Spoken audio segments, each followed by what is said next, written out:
नमस्कार, मैं हूं तनिष्का चौरसिया और आप देख रहे हैं एलआर न्यूज। चलिए जानते हैं कुछ खास खबरें।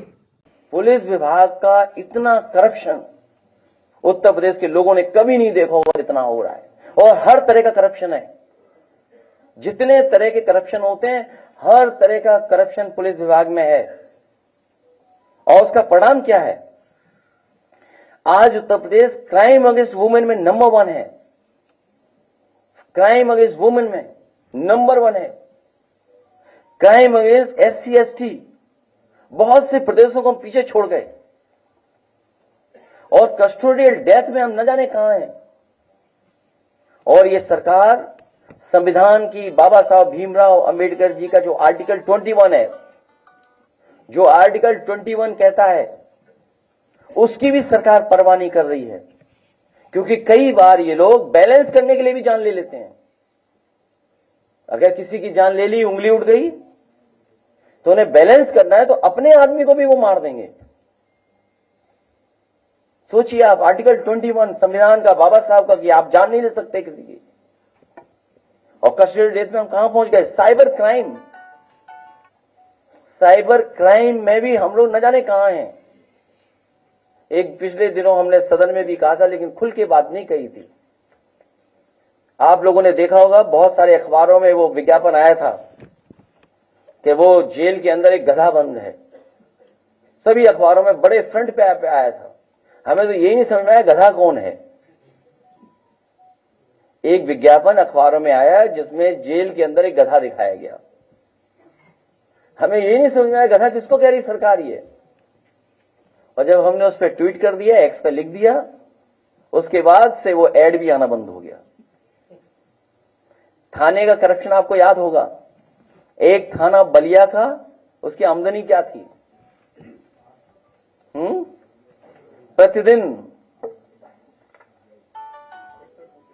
जाने कितनी इनकम थी प्रतिदिन उसकी? 25 लाख रुपए थे। और कुंभ में जो हम लोगों ने दुर्दशा देखी है, कुंभ में ट्रैफिक जाम, गाड़ियों में बैठे रहे लोग, चलने के लिए चलते रहे, किलोमीटरों चलते रहे, सब सड़कें बंद रहीं, लोग स्नान नहीं कर पाए, जहां पानी मिला वहां स्नान कर लिया, संगम त्रिवेणी में नहीं पहुंच पाए। बहुत से लोग बस स्नान करके चले गए, बस उनकी श्रद्धा थी इसलिए स्नान करके चले गए। क्योंकि सरकार ने इतना इवेंट कर दिया, मैनेजमेंट कर दिया और इतना पॉलिटिसाइज कर दिया। पहली बार कुंभ को पॉलिटिसाइज किया गया होगा। इससे पहले कभी कुंभ पॉलिटिसाइज नहीं हुआ। जो हमारे कुंभ की ब्यूटी थी, वो ब्यूटी ये थी कि कन्वर्जेंस ऑफ रिवर, जो नदियां मिलती हैं, वो है ब्यूटी हमारी। इन्होंने बढ़ा बढ़ा के कह करके, और बहुत सारे साधु संत बोल नहीं सकते हैं, लेकिन दुखी मन से कहे हैं, क्योंकि उन्हें सेवा मिलनी चाहिए थी। सेवा करने का काम सरकार को करना चाहिए था। सरकार मुनाफे की नहीं सोच सकती है। धर्म के काम में मुनाफा नहीं सोचा जा सकता है। धर्म का काम सेवा का है, आस्था का काम है। कोई इसमें मुनाफा ढूंढ रहा है? सोचिए आप। इनके लिए धर्म मुनाफा हो गया, बिजनेस हो गई। और धर्म में राजनीति पहली बार।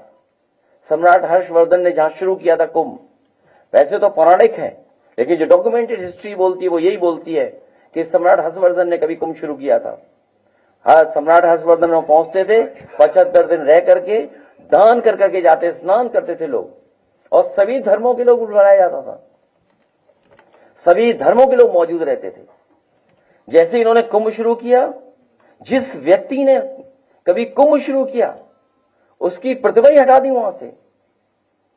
और जब मैंने उस बात को ट्वीट किया, लिखा एक्स पर, तो जल्दी जल्दी में उन्होंने एक चौराहे पे सम्राट हर्षवर्धन को लगा दिया। आज के लिए इतना ही। बाकी की तमाम खबरें जानने के लिए बने रहें एलआर न्यूज के साथ।